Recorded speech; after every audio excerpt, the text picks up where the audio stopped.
Hello, everyone. Today we are at the Startup Orillia Meetup, and we got tons of people here, and it's a great day. It's a beautiful day in Orillia. The weather is amazing.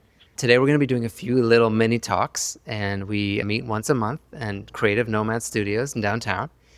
And there's going to be some pretty cool talks today, and so stay tuned for that, and we hope you enjoy the show. I'm going to be kicking this off with a little presentation that I made. My main day job is I work on an app called Twos. And what it is, it's an app for people to meet other strangers effectively and have one-on-one video conversations with them on demand whenever they want. And the point of it is literally to let people have someone to talk to when they want to. And that's the basic premise. It makes people feel better. And we just recently launched about a month ago on the App Store and Google Play. And I am the sole developer. I'm the only human developer, but I have Claude, and Claude helps me with everything. And so one of the things that I noticed was that I was doing a ton of manual work every day to review all the things that happened the night before and usually the day before. And so this means I looked at logs on Vercel. I looked at Slack messages from automated events that we have from the app. I looked at metrics in PostHog. We use PostHog for analytics and everything, and a bunch of other things. And so what I did was I just had Claude build me a series of skills that automates all that, which is really nice. And it does this thing. I modeled it after this concept, which some people know is called systems reliability engineering. It's SRE. And so companies like Google have entire departments of people that literally keep the lights on, right? They're just watching things that are happening. They are fixing things in production. They're making sure that there's nothing going wrong. And so it made Claudified a very simple version of that. What is SRE? You're basically watching, judging, and fixing things as they happen. So every night, basically, it's supposed to be like a 24/7 on-call kind of thing. There's a bunch of scripts and skills. So every day, let's say in the morning, I'll run a skill, and it will do a triage thing. So it'll go and collect the last, 24 hours of logs. It'll look at our Slack. It'll look at the analytics that I said. And it will also look at all of the tickets that had been created like previously. And it basically triages stuff and tries to find new issues that come up as they happen. And then at the end of that, it'll present to me a report and ask me if I want it to look deeper into any of the issues or if I wanted to fix any of the issues. I have a SRE fix and an SRE report skill. And so it reads from Slack. In Slack, we have feedback from users, contact form, we have moderation. So as you might imagine, connecting strangers for video chats online is very dangerous for obvious reasons. And so we watch for people that are blocking, bad moderation reports and things like that. Errors, warnings from our logs, apps crashing, all that stuff, and then tons of health metrics that go into PostHog. And it takes all that stuff, it reads all that stuff, and it just figures out if there's anything wrong. And then I review it and I say, okay, yeah, that was normal, that was a bug, that's a problem, let's go fix that. And it just saves me a whole bunch of time. At the time, it found 12 issues. It had fixed 8 things for me, which were really things that were minor fixes that I thought were useful to fix. And there's a couple of examples, 2 things that I'll point out. One was some poor guy in Turkey kept getting calls at 3 in the morning, and he didn't realize why he was getting calls from strangers through the app, through Twos, really late at night. The SRE skill found that this feedback was coming in. It dove into the metrics and the logs, and it found out why this happened, and it pushed a fix, which basically says, if it's nighttime for somebody, don't call them unless they are active on the app. And the other one was more of a back-end issue, is finding a bunch of request logs that were just taking 15 minutes to complete, and it turned out because it was some database connection hang. And so there's different kinds of issues that it finds, and it made my life a lot easier, and I can now do other things in the morning, like have breakfast and go swimming in the pool and all that stuff. That's basically it. Thanks for watching, and I'm happy to answer any questions anyone has. Any questions? So is this on a, do you have something? So the question is it polling or is it real time? So basically it's a skill. I just run it. Okay. And the skill runs a script which does the collection. So the skill, it'll go and collect all the data from all the places, stuff that I was just doing manually, and it does a better job at it than I would. Yeah, so I run it in the morning usually. Or if I forget, it doesn't matter because the skill, okay, so there's a couple more technical details. One of which is it stores all the evidence and everything in a separate repo that's outside of my main code repo, and it knows when the last time it ran. That's a good question. Overall, so right now we've kicked a lot of meta ads and marketing, and we're now getting about 100 users a day, which is exciting. People are going on, having calls. It's a lot of fun. I'm launching new features like every single day, and it's good. It's ramping up. Yeah, yeah. People love it. People have a good time. Yeah. Thanks, everyone. That's going on YouTube. Okay. Hi, everyone. I'm Nishant. I am a developer at Benchling, but today it's not going to be too much about Benchling. It's really just going to be how I work using agents in my day-to-day workflow.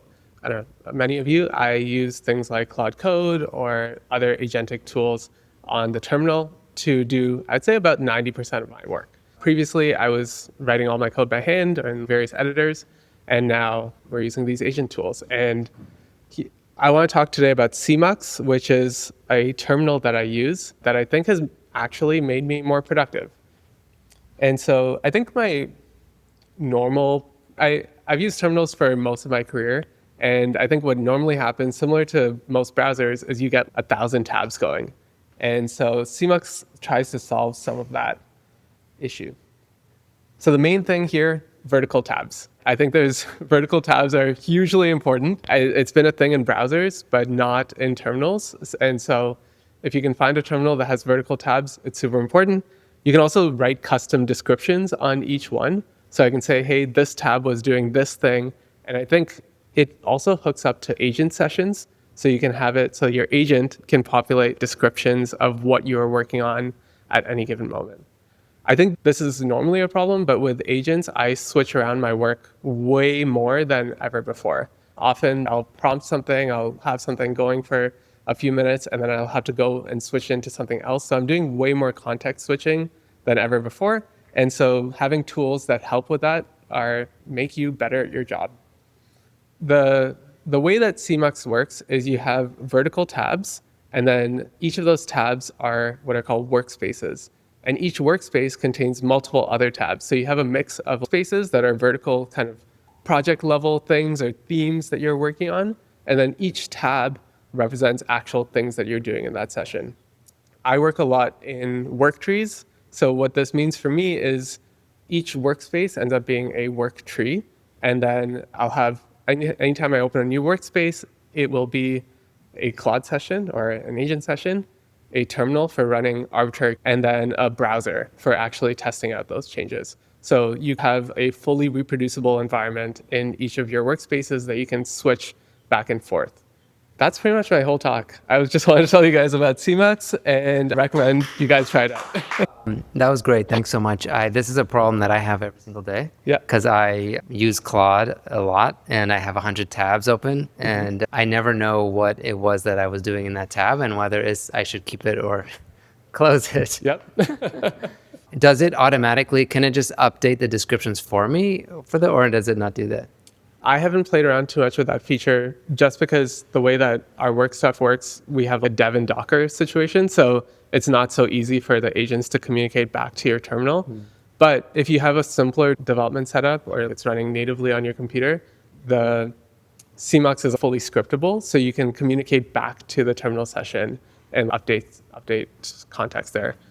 People get really wild with it. You can even have sub-agents where you have your main agent and then it can spawn sub-agents that are viewable as terminal tabs or sessions. Okay. And question about your workflow in general? Do you only use work trees or do you have different clones of the repo going? If it were me and I had full control, I probably would never use work trees and just have clones of my repo. But Benchling has some quirks to it, how its whole setup works. And instead of trying to fight a big monolith of hundreds of other engineers that use it a particular way, the recommended way to multitask is using work trees. Going back to the tabs, just a quick question. Is there would there be a prompt to prompt you to save something in a tab when you navigate it to a different tab? Would something come up and say, hey, did you want to save something there? I usually when I'm switching across tabs, I just keep it open and I just navigate through them. I've written up a skill for closing down sessions or saving stuff.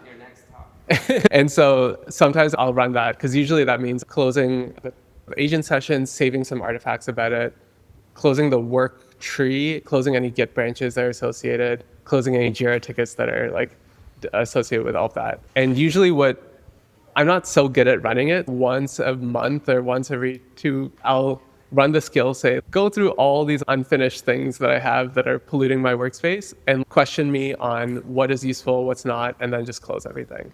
And I also thought about, we've all closed tabs and went, oh my God, I didn't mean to close that. So could there be a prompt to say, hey, are you sure you want to close this before you actually close it? I think it does. So I think when you try That to would be close super like helpful. full workspaces, it tries to say, hey, be careful. Do you want to close Oh, it? okay. But one thing it also does really well is if you close your entire program and reopen, it'll session restore the whole thing. So that can be useful too. All Yeah. my stuff is lost. Right. So the session restore is really nice, but it doesn't cover everything. Since that's happened last, I've tried to make my whole process a little bit more resilient in saying, here's all the things that you would need to restore and back up. Yeah. Great presentation. Appreciate it. Thank you. Hi, pals. I'm Alicia. I'm an anthropologist and then a programming student now. So I'm interested in addressing the issues that we have in our societies, like the issues that we are facing in our societies globally that are repeatable and like reproducible problems. A lot of our societies are facing the opioid crisis, homelessness crisis. And so I'm interested in using AI and like building pipelines to address these issues and to help people in at-risk situations. A lot of us talk about how can we use AI to help our businesses and whatever, but I'm much more focused and interested in how are we with our legislative groups and whatever addressing these topics. And so a lot of the things that I work on, and I'm interested in bridging those gaps between digitization and small businesses to medium businesses and kind of the internet, as well as like helping people who are in these at-risk situations. And so we were talking about how we could be building programs and software with all the cutting edge, like top of the line Claude or whatever.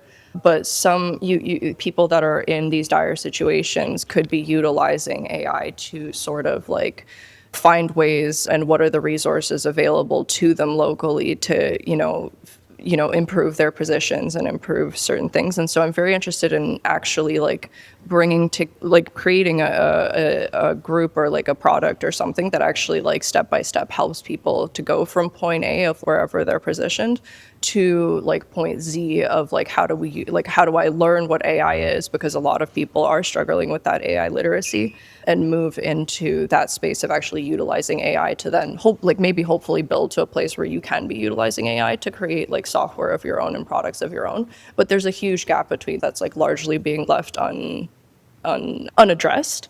And so for me, I'm currently building like spaces, but also building that pipeline and that workflow of how do we get there, and obviously utilizing AI within my workflow of how to get there, but making sure that the workflows that I create for other people are accessible enough if you are accessing it from a space of like very little knowledge, but also very little resources to actually access that stuff. I work with CDC right now, so I'm excited about I don't remember what the gentleman's name was that is here from City of Orillia.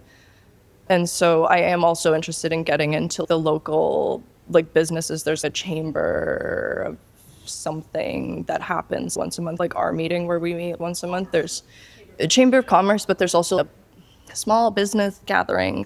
I see one person nodding.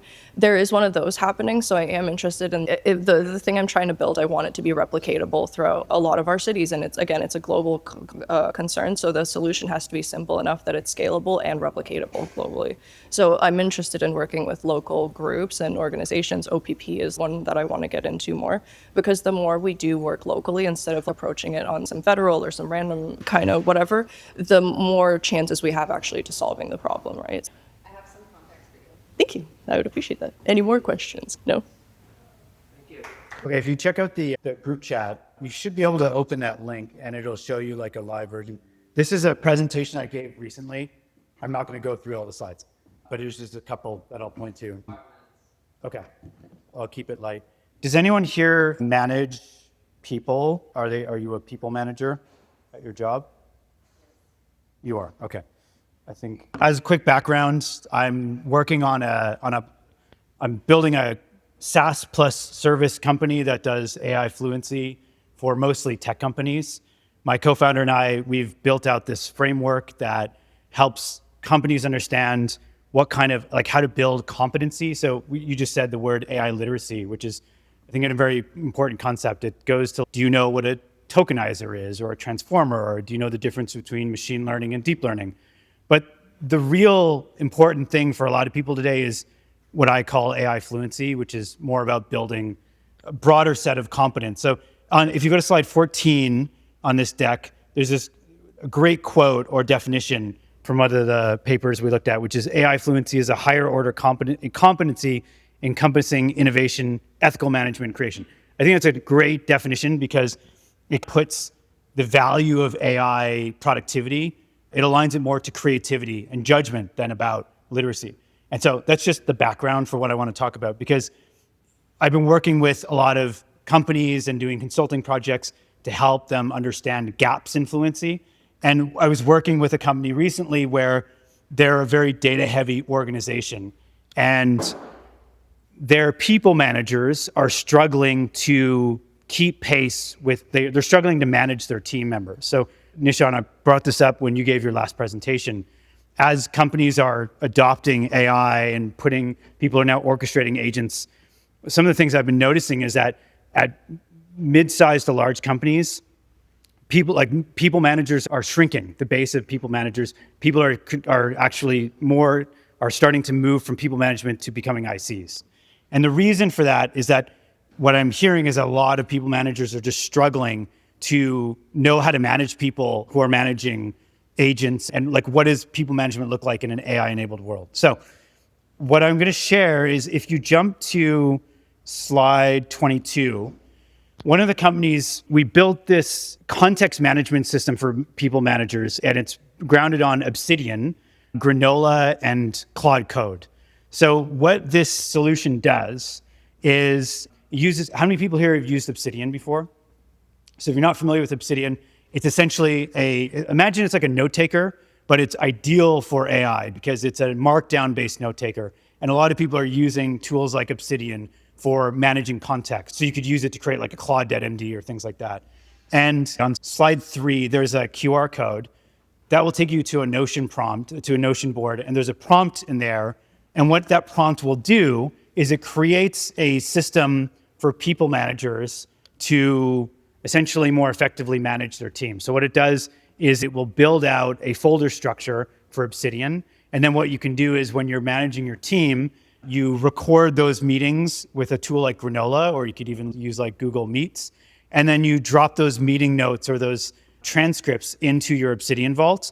And then it will essentially work as like an AI assistant. So when you're doing one-on-ones and you're trying to give your team feedback, you can trace back conversations you had 8 months ago and remember that they mentioned they're struggling with this, or they want to learn more about a different topic. So the key takeaway here, and I know I only have a minute left, is that there's a lot of synergies with good people management and how you manage AI, because people management is context management. And that's what this Vault system tries to do. You should try it out. I'd love to get feedback or hear how people might use it. But essentially what this does is it allows you to take those artifacts and those meeting discussions you have with your team, store them in a structured way inside a tool like Obsidian, and then use an LLM like Claude Code to be able to prepare and have more effective meetings with your team.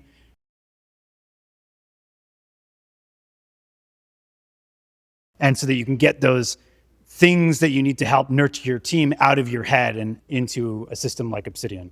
Like I said, if you go to that slide 3, there's a QR code to that Notion page, and you can try out that prompt that builds I call it the Fluent Leader Vault.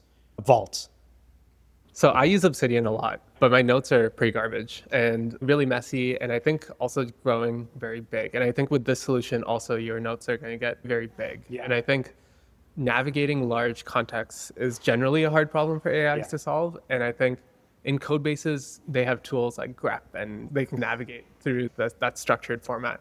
How do you find it navigates through a large Obsidian database? Scale it. This exact question came up when I presented this first. And the Fluent Leader Vault, it doesn't scale. It's designed. So the question is like, how does Obsidian, one of the critiques I think of context management systems or the struggles of them is like how they scale up. Because you get very stale, you get poorly managed vaults, lots of things become stale, it's hard to manage. And one thing I found I've rebuilt Obsidian 13 times. And each time I think I get marginal gains. But for this people manager use case, this Obsidian is not meant to be run at an organization level. This exact question came up when I presented this first, like, how do you scale this out to a team of 500 people? You don't. This is meant to be something that works at a small scale with one person who manages 1 or 5 or 6 people so that you can effectively store all that context. And the Vault has, what it does is it allows you to have a directory where you just put all your transcripts from meeting notes, but it also has a place where you can store information about their OKRs, their goals, and then it takes all that context. But it is very manageable when you're a team of 3 or 4 people. And that's where this, I think, works. Trying to scale something like this up to a whole organization, I don't think Obsidian would work. You would need something that's much more robust. Cool. Thank you so much. So it's actually built to be small. Yeah. So, Small. do you use this vault as well as multiple other vaults? You use Obsidian for other things as well, but also have a separate vault just for this? So I used to have 10 vaults. I had a vault for personal life. I had a vault for work. And now everything is in one vault. So it's literally called the Everything Vault. It sits in a Apple iCloud folder because I don't want to pay for the cross-screen subscription.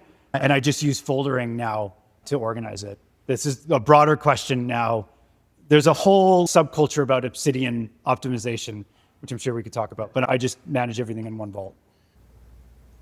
So nothing in this presentation is totally unique to anyone here, but I just wanted to go over one of the things that's always been true since I started using AI is this general concept of garbage in, garbage out, gold in, gold out.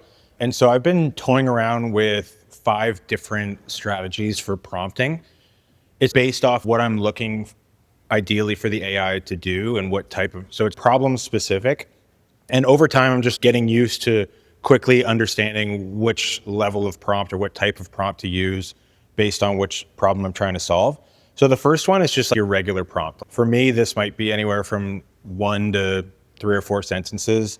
90% of my prompts would fall into this category. Hey, do this and this and this. And not a ton of detail, but relying on the AI having context of what we've been working on. Just take my prompt, pair it with the context it has, and do what I want it to do. Then there's the super detailed prompt, which is generally something I'm going to do at the start of a new project or the start of a new feature. This one takes more time, more thought to really go through. This might be 3 or 4 paragraphs long. This might include screenshots or some mock-ups of certain things. Just trying to provide as much context so that the AI has a really clear understanding of what I want it to do. This one takes longer to do, but generally will kick off a longer session for Claude and result in me not having to do as many prompts. Just takes more time up front, but usually gets pretty close to what I want it to do. A newer one that I've been toying around with is this concept of including context that is something that you've thought through but decided you don't want to do. So not only does it give the AI context, this is what I want you to do, but it also allows the AI to see your train of thought. So this is something I've been doing more now that I'm talking to the AI a lot more instead of typing. So I might go down a rabbit hole and say, hey, I want you to do this, this, this, and this. And then say, actually, you know what? I don't want to do that because I think it's going to cause this problem and that problem. And instead of removing that from the prompt, I actually leave it in there. What I'm finding with this one, I've had great results with it. It narrows the focus for the AI. So it knows at least 1 or 2 paths to not go down while it's exploring its potential options. I've actually stopped using Whisperflow as much because Whisperflow, if I say scratch that, Whisperflow will remove that from the prompt, which is handy in a lot of scenarios, but I actually just want to give it as much context to my train of thought as possible. So even if I decide mid-prompt that I'm going down the wrong path, I'll leave all the wrong path. I'll identify, I think this is the wrong path. Then I'll give it the super detailed prompt after that. Now it has all the context of what I've asked it to do and some additional context on what I don't want it to do. Another strategy that people are calling sort of the board of advisors is now that Claude can spawn subagents for certain things. I use this for marketing primarily, but you could use this for anything, is to establish, I've saved mine as a skill called the board of advisors. And you could create multiple skills for different things, but basically having at least one agent that thinks you're God, and it's going to say that every idea you have is a great idea. And then you have another agent that's a complete hater. And then maybe in a marketing context, I'll pick like a few high profile, well-known marketers where I love everything they do and have each one of them weigh in on it. Peter and I were also talking about this. Like AI was designed to operate like a human. And so this is trying to recreate a human experience where you would have a boardroom session with 4 or 5 people that have different perspectives on something.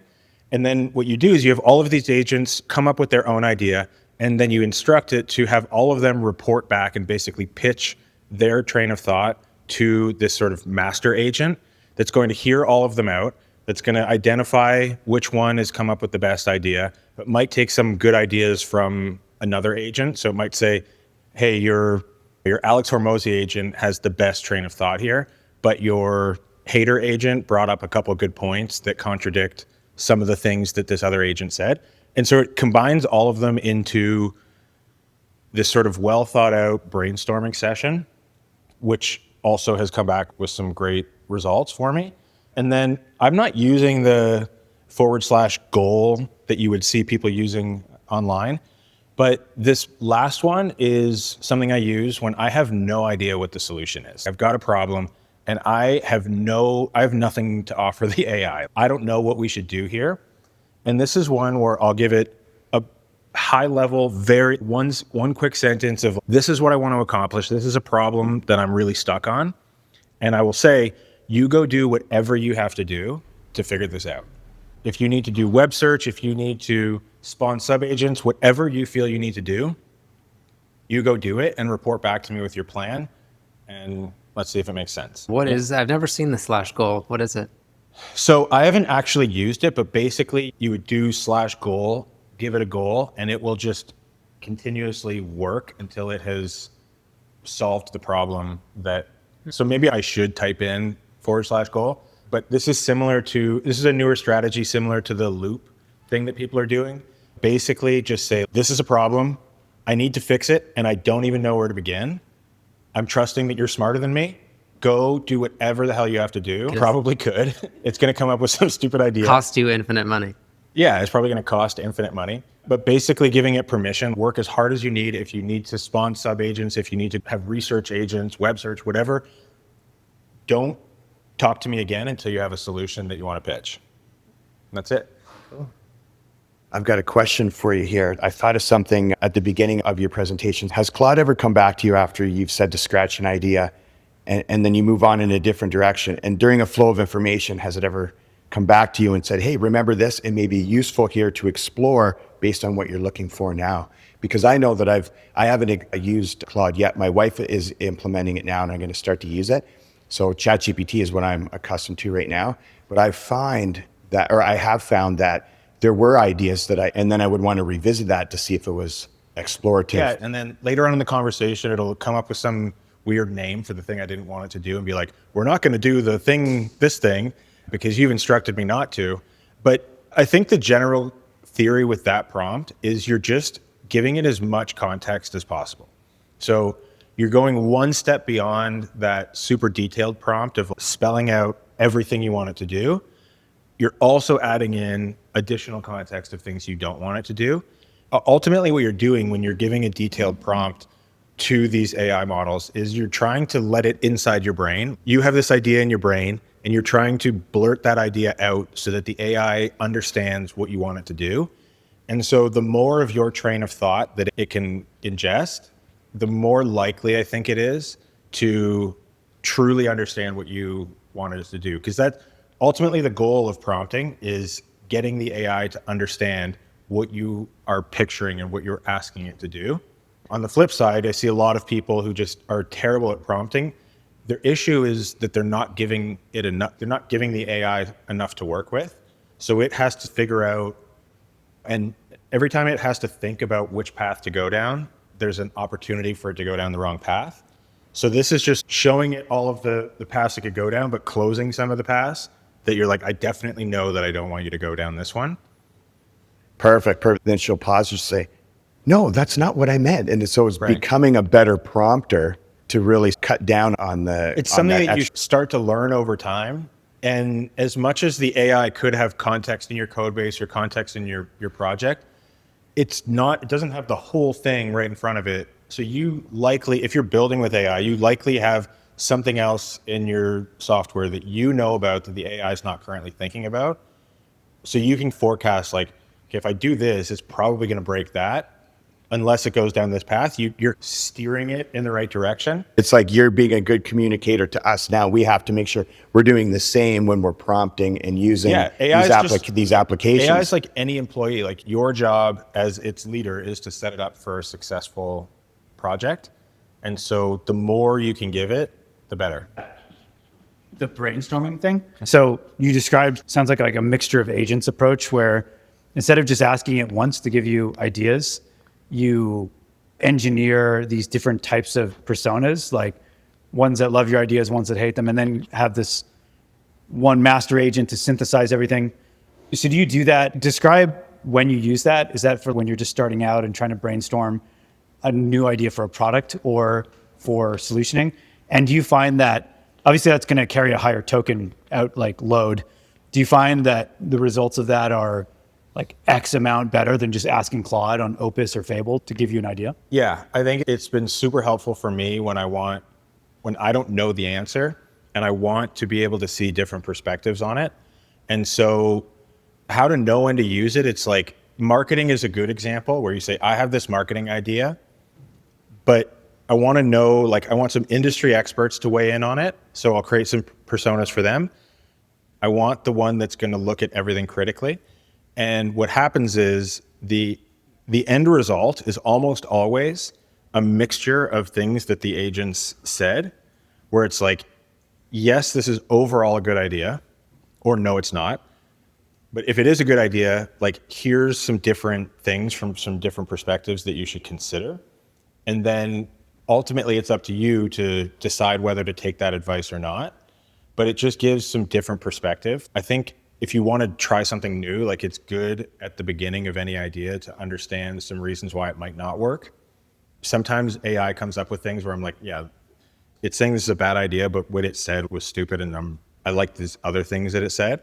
And like I've also used it to basically say like the master agent that reviews everything should have a really simple output of just a pass or fail. Should this idea go to the next stage of implementation, or are we just totally headed down the wrong path?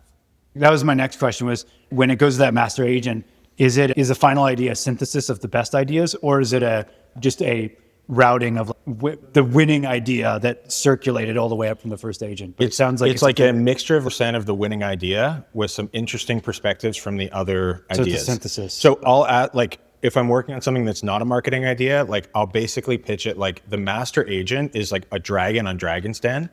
And ultimately, would this Dragon's Den agent invest in this company? And it will listen to all the pitches about it, the reasons why it wouldn't work.